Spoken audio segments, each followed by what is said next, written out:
Good morning friends. चलिए दोस्तों शुरू करते हैं।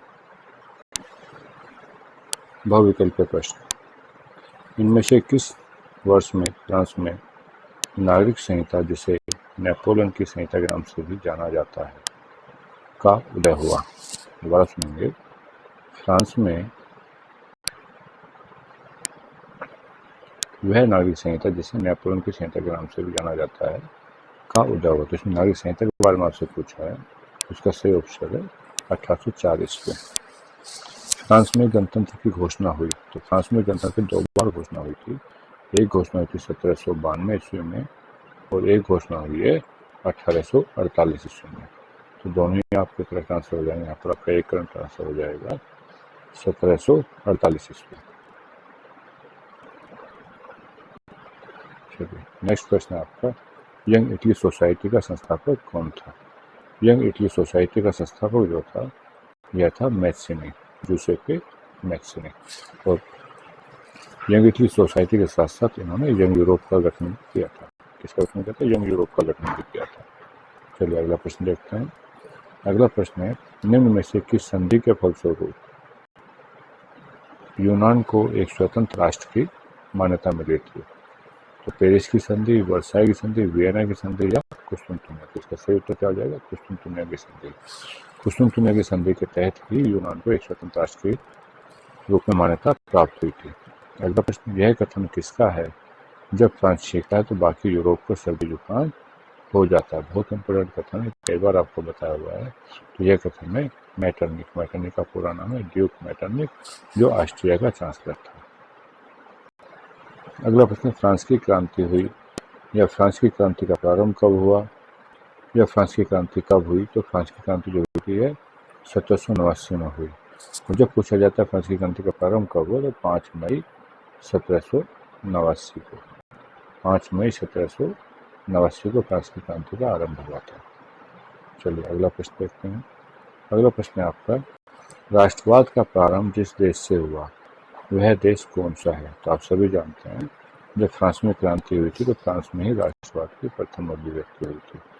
राष्ट्रवाद की प्रथम अभिव्यक्ति फ्रांस में हुई थी। ऑप्शन गया इसका सही आंसर।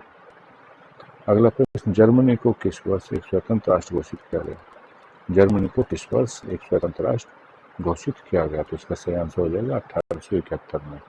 1871 में जर्मनी को एक स्वतंत्र राष्ट्र घोषित किया गया था। तब जर्मनी का एकीकरण पूरा हो गया था 1871 में। प्रश्न नंबर 9, जर्मनी के एकीकरण का श्रेय निम्न में से किसे दिया जाता है?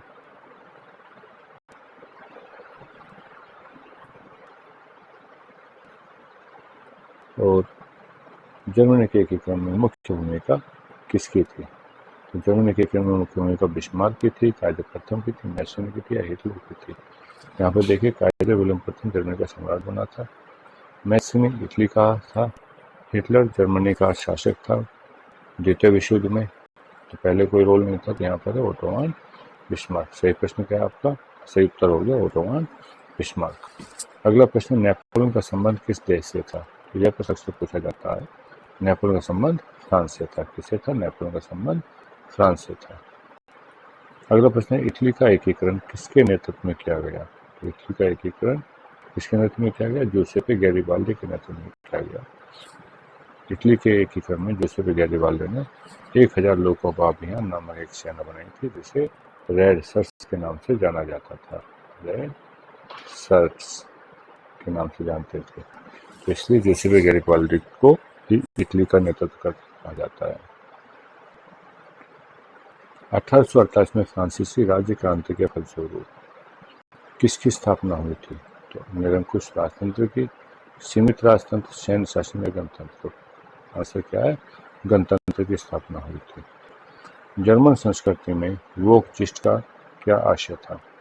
तो जर्मन संस्कृति में वोकजिस्ट का आशय था राष्ट्र। वोकजिस्ट का आशय था राष्ट्र। एक है दास फोक। दास फोक। दास फोक का आशय था आम जनता। दास फोक का आशय था आम जनता और वोकजिस्ट का आशय था राष्ट्र।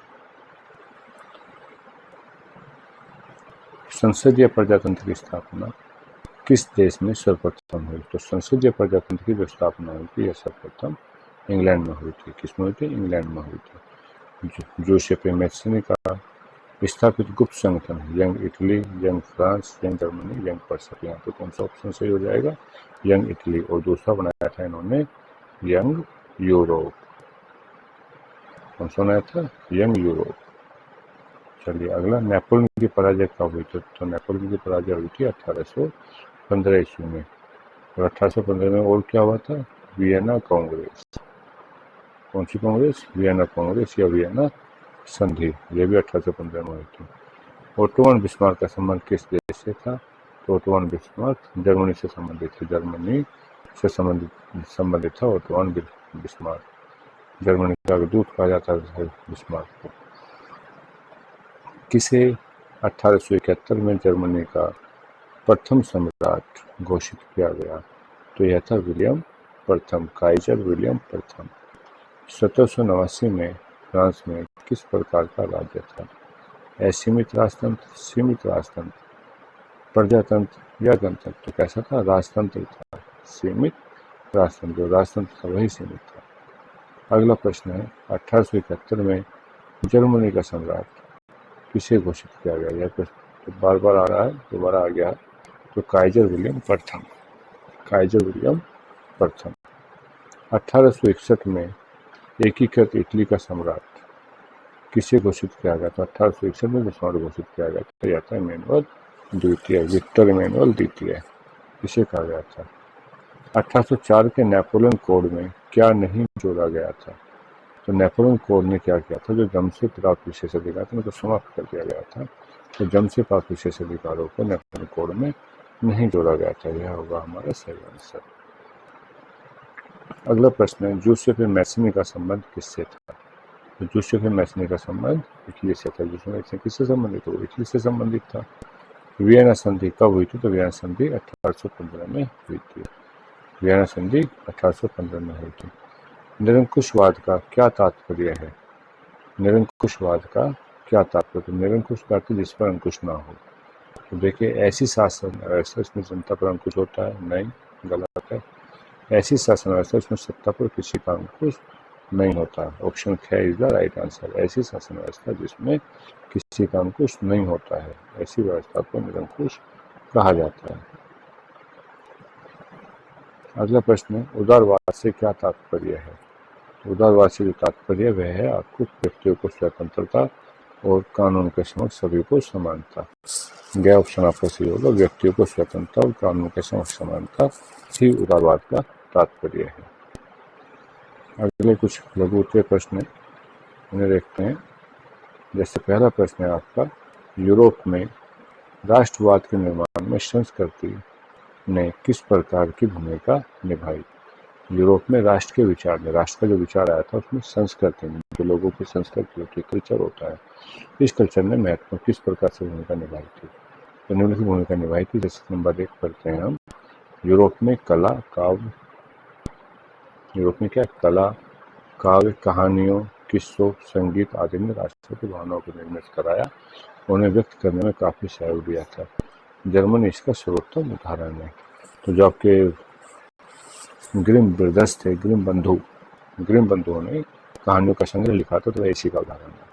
दूसरा प्रश्न, रोमानी कलाकार और कवियों ने एक साझा संस्कृति और सामूहिक विरासत की अनुभूति से राष्ट्र को आधार बताया है। ग्रीक इसका अच्छा उदाहरण, अच्छा उदाहरण कौन सा हो गया?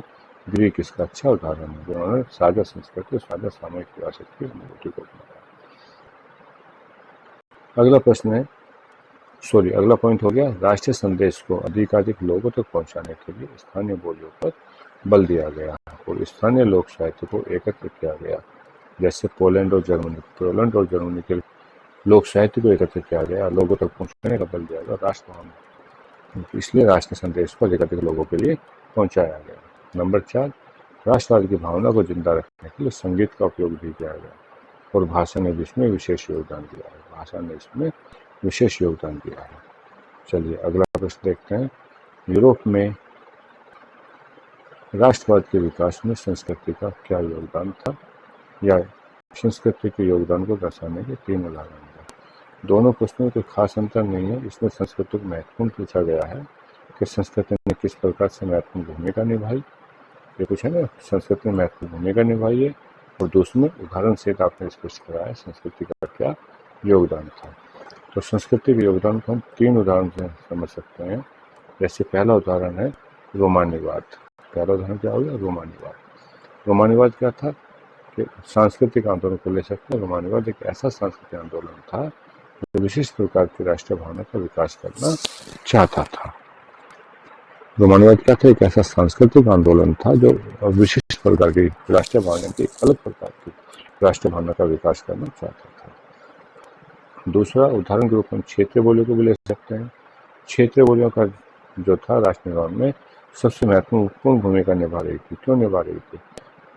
वो इसलिए निभा रही थी क्योंकि यही यथार्थ रूप से आधुनिक राष्ट्रवादी के संदेश को अधिकाधिक लोगों तक पहुंचा सकती थी। जो अधिकार से निरक्षर यानी जो लोग अनपढ़ थे, पढ़ना नहीं जानते थे, वो लोग क्षेत्रीय भाषा में ही सीख सकते थे। उन तक भी जो हमने पूछाया, जो राष्ट्रवादी निर्माण की बात की थी, तो वह क्षेत्रीय बोले को भी हम ले सकते हैं। तीसरा उदाहरण है संगीत को ले सकते हैं। तीसरा में क्या है? संगीत को। जैसे कैरोल कुर्स्की पोलिश नागरिक राष्ट्रीय संघर्ष में अपने ओपेरा को संगीत के रूप में गुणगान किया। जैसे पोलनेस माजूका जैसे लोक नृत्यों को भी राष्ट्रीय प्रतीकों में बदल दिया गया। तो ये 3 उदाहरण आपको मिल गए हैं जिन्होंने यूरोप के राष्ट्रवाद में संस्कृति का योगदान रहा है। अगला प्रश्न है ओटो वन बिस्मार्क कौन था और वह क्यों प्रसिद्ध है? या बिस्मार्क कौन था? जर्मनी के एकीकरण में उसकी क्या भूमिका है? या हम कह सकते हैं बिस्मार्क को ही जर्मनी के एकीकरण का जनक क्यों कहा जाता है? इसी के कारण बताइए। तो चलिए अब सुनते हैं इस चैप्टर को, इस क्वेश्चन को। ओटो वन बिस्मार्क पर्शिया का प्रमुख मंत्री था। कहाँ का प्रमुख मंत्री था? पर्शिया का प्रमुख मंत्री था। नेशनल असेंबली भंग होने के बाद जर्मनी में पर्शिया के ओटो वन बिस्मार्क द्वारा जर्मनी का एकीकरण का नेतृत्व संभाला गया। और बिस्मार्क के नेतृत्व में ही ऑस्ट्रिया, डेनमार्क और फ्रांस में युद्धों की जीत हुई थी और जर्मनी का एकीकरण पूरा हुआ था। किसके प्रयास से हुआ था? बिस्मार्क के प्रयास से हुआ था। उसके बाद 1871 में वर्साय में एक समारोह में राजा विलियम प्रथम को जर्मनी का सम्राट घोषित किया गया। इसी समय 18 जनवरी 1871 को वर्साय के महल में जर्मन राज्य के राजकुमार, सेना के प्रतिनिधि, ओटो वन बिस्मार्क सहित जो पर्शिया के महत्वपूर्ण मंत्री थे उनकी बैठक होती है और पर्शिया के काइजर विलियम प्रथम के नेतृत्व में नए जर्मन साम्राज्य की घोषणा की जाती है। बिस्मार्क के नेतृत्व में ही पर्शिया ने राष्ट्रीय एकीकरण के आंदोलन का नेतृत्व संभाल लिया और जर्मनी का एकीकरण करने में सफलता प्राप्त की। बिस्मार्क ही जर्मनी के एकीकरण की प्रक्रिया का जनक था, इसलिए उसने पर्शिया की सेना और नौकरशाही की सहायता से अपने एकीकरण के लक्ष्य को प्राप्त किया। तो चलिए फ्रेंड्स, आज इतना ही है, बाकी अगली वीडियो में। थैंक्स।